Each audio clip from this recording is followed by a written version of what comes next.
Guys, if you want to trap your opponent's queen in the opening, there are basically three ways to do it. The most common tactic is to open up this d file, deflect your opponent's king away, and as you can see, this sweetie is gone.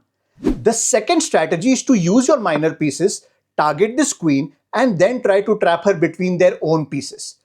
And the final idea is to lure your opponent so that he brings out his queen, you surround her with your pieces, and close the cage. So using these three basic ideas, I am now going to show you 10 deadly opening tricks to trap your opponent's queen.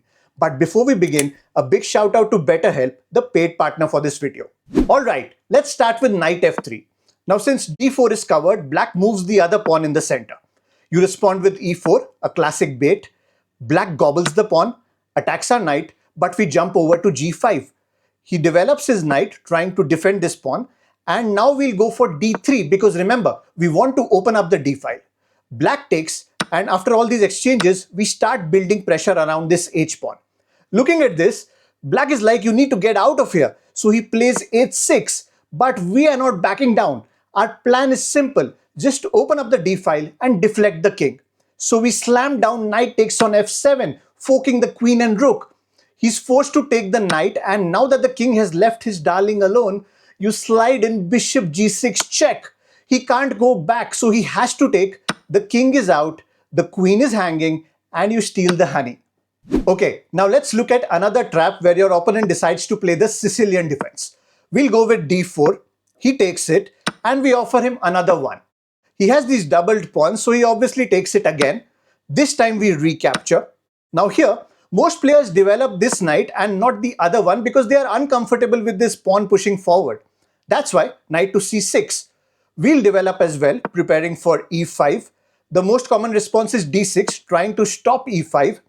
We'll now develop the bishop, throwing a punch on this weak f7 pawn. Black finally manages to bring out the knight, but we'll still push e5 because remember, our plan is to open up this d file. So here, black basically has two options. He can either take with the pawn or with the knight. If he takes with the pawn, we swap the queens, and after he takes with the knight, boom, knight b5 hits with this nasty threat of forking the king and the rook. If he has to prevent this check, then his only option is king to d7. But then the other knight jumps in. The king is helpless. He's forced to run back home.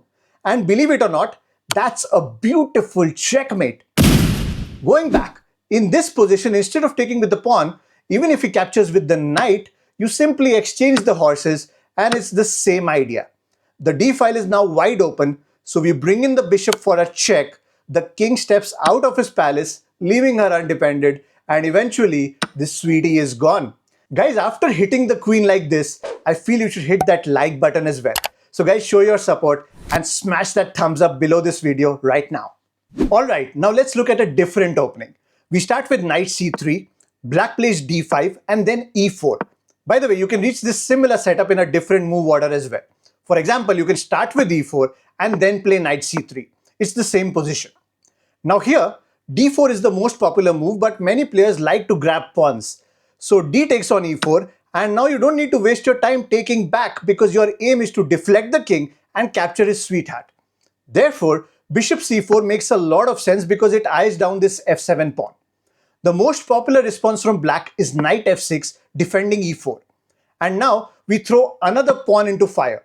Your opponent might think you're foolish, but we are just playing 4D chess. Anyway, after he grabs another pawn, we still won't recapture, just go with knight f3. And now if he tries to be greedy and picks up another pawn, then he is gone. It's the exact same tactic. The d file is clear, so you check with the bishop, pull out the king, and simply gobble up this beautiful lady in black. Alright, now let's look at some traps when you're playing with the black pieces. If white starts with d4, we have e5, the Englund gambit. After d takes on e5, bishop c5, again we target this pawn, white develops, we play d6, and when he captures the pawn, you play this weird looking move, knight to e7. If you're playing over the board, you can pretend that you've made a blunder, so just work on your acting skills as well. Now looking at your reaction, your opponent might start celebrating, but if he takes the knight, his happiness won't last long because you've just fooled him. From here, it's the exact same trick. You sack the bishop, force the king to move away from his love, and as usual, you pick up the big fish in just 6 moves. Okay, now let me show you another trap. d4, d5, and many white players like to play the Queen's Gambit. In this position, you can counter attack with e5. This looks like a free pawn, so most players will go for the capture, and then you can push d4. Suddenly, that knight cannot come out, so he goes with e3, trying to get rid of the pawn, but that's a mistake, because now you can actually set up a trap which begins with bishop b4 check. The most obvious response is to block with the bishop, but then boom, pawn takes on e3. This looks like a free bishop for the taking, but hold on guys, if he grabs the bishop, then it's just curtains for white. Because now you have e takes on f2 check. The king obviously cannot recapture because his lady needs his support. Therefore king e2, and here we have the very clever move, pawn takes on g1, and remember, we'll not promote to a queen but to a knight. The point is that we want to give him a check and force him to do something about this knight. On the other hand, if you promote to a queen, then he can just ignore this piece, trade off the queens first, and then eliminate the other queen as well. But now, because of the knight check, he's forced to take with the rook, and then you have the killer move, bishop g4 check. The queen is attacked twice, and it's just all over for white. Alright, now let's dive into some more spicy queen traps. But before that, I'd like to talk about BetterHelp, the paid partner for this video.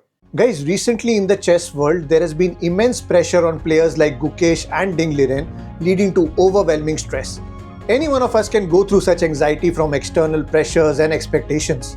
In such times, we need a good therapist who can help navigate these emotions, break down our feelings of hopelessness, and create a personalized plan for our growth. Well, finding the right therapist can be a daunting experience, but BetterHelp makes it easy for you. All you have to do is fill out a questionnaire, and based on your answers, you'll be matched with a suitable therapist. The best part about BetterHelp is that it is fully online, which makes it very convenient and comfortable. With BetterHelp, you get access to a diverse network of professional therapists with a wide range of specialties. And if it's not the right fit, you can easily switch therapists anytime at no extra cost. And plus, BetterHelp's customer support team is always there to help you. With over 7,000 reviews and a rating of 4.5 on Trustpilot, BetterHelp is a platform you can trust. So if you're feeling stuck, anxious, or just stressed and you need therapy, then BetterHelp is the place for you. Just click the link in the description or go to betterhelp.com/chesstalk, and using this link, you'll get 10% off on your first month. So guys, do check out BetterHelp, and now let's get back to the video. Alright, let's get back to the video. Now when white starts with d4, you can go for knight f6, taking away this important central square. So most players would play c4. Now as we've learned, you need to clear the d file, so we sacrifice a pawn. The knight is under attack, so we push it forward. The two most popular responses from white are knight f3 and a3. In fact, we have queen traps in both these variations. Let's look at a3 first. We need to get rid of this pawn, so d6, e takes, we recapture with the bishop, and we've cleared the way for our queen. Now if he plays a natural developing move like knight f3, we strike him at his weakest point. Knight takes on f2. Both the queen and rook are in danger, so he's forced to take, and now it's the same old trick. Bishop g3 check, the queen is hanging, he can't go back, so he takes the bishop, and the sweetie is gone. Going back, in this same variation after a3, you can trap the queen in a different way as well. Instead of d6, just move this b pawn. This invites white to play queen d5, targeting both the knight and the rook. Now the plan here is to lure this queen into your territory and trap her between your pieces. So we play bishop b7, queen takes on b7, and we start closing down the cage. Queen a6 is a desperate move, but then knight c5 nails her down even further. b5 is the only square left, and finally, after a6, the royal diva is locked in and the party is over. Even after this exchange, this should be an easy win for you. Going back, instead of a3, even if he plays knight f3, your plan remains the same. You invite his queen, sacrifice your bishop, close the door. And after queen a6, you will notice that this time he also has this a3 square to escape. So instead of knight c5 right away, we'll bring out the bishop with check, and only after that we'll play knight c5. Now that this a3 square is covered by the bishop, again it's the same story. Queen b5 is his only option. You first exchange the bishops, then push this pawn, and again there is no escape, and the queen is doomed. Alright, now let's turn the tables and look at some traps for white. We begin with d4, d5, and then you play e4. This is the Blackmar Diemer Gambit. Black captures and then we hit back with knight c3, attacking it. Black defends and we offer him another pawn. E takes on f3, queen takes back, and now this pawn is undefended, so queen takes on d4. We go after the queen, he moves it to b4. This pawn is undefended, so we castle on the queen side. By castling this way, our queen and rook end up on the same diagonal, so most players will try to take advantage of this by playing bishop g4. But that's a big blunder, because now we have the cunning move, knight to b5. Taking the queen looks tempting, but knight c7 is actually an instant checkmate. Therefore, in this position, grabbing the queen is not even an option. He has to somehow stop this check. Even if he tries something like knight a6, you take this pawn. Now rook b8 may seem like a problem, but no need to worry, because you can simply capture the rook with check, and when he takes back, this pawn loses its support, so again, knight c7 is just game over. So going back in this position, black will have to take the knight and just give up the queen if he wants to save this game. So that was a trap in the Blackmar Diemer Gambit. Now let's look at another one in the Scandinavian defense, which starts with e4 and then d5. We take the pawn, he brings out his queen, knight c3 attacks it, and now going back to d8 is actually the best move for white, but many players like to play queen a5. We continue developing, then bishop g4 looks natural because it pins the knight. We attack the bishop. If he retreats, we just keep pushing. If he exchanges for the knight, we recapture with our queen, also hitting on b7. He blocks with knight c6, but then we have bishop b5 piling on the pressure.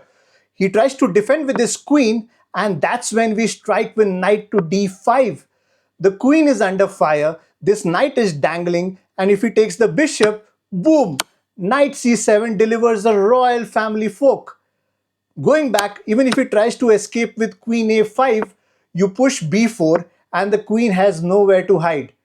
Taking the bishop is his only option, and again, after knight c7 check, the queen is lost. Alright, now let's look at some openings where we can trap this queen in between her own pieces. We begin with the most popular opening setup, and this is the classic Italian game. Now here comes our surprise, knight to d4. What this does is that this pawn is left undefended, and that's a bait. When white grabs this free pawn, we hit him with queen to g5. Now we are targeting both these pieces at the same time, so it's very tempting for white to snatch f7 because that forks our queen and rook. And after you take this pawn, rook f1 might look safe for white, but no. We now have queen e4 check. The king cannot move, and if you're thinking of bringing down the bishop, think again, because knight to f3 is a stunning smothered checkmate. Therefore, bishop e2 does not work. The queen has to take the bullet, and after all these exchanges, you're completely bossing the game. Alright, let me show you one final trap. This time, white starts with the king's gambit, f4. We strike in the center with d5. When he takes the pawn, we sacrifice another one, and finally, we recapture with the knight. Now he's concerned about this queen check, so knight f3 is a sensible response. But now, we'll push the pawn, chasing down this knight. Going back doesn't make sense, so knight e5 is what most players prefer. We bring out our bishop, and here, most players would love to play bishop b5 because that puts a lot of pressure on this knight. He has two attackers and we have only one defender. But we still ignore this threat and develop the other knight. Your opponent might think that you've blundered because after knight takes, pawn takes, bishop captures, and that results in a double attack. We block the check, allow him to take the rook, and now you might be tempted to take back the bishop, but hold on, you have a much better move. Try to find it if you can. Well, the killer move here is bishop to g4, hitting the queen, defended by the knight, and just like that, the queen of the board becomes the gone girl. Alright, it's puzzle time. In this position, it is white's turn and you need to find the best move for white. Share your answers in the comments. Let's see how many of you get this right. Guys, do subscribe to the channel and I shall see you in the next one.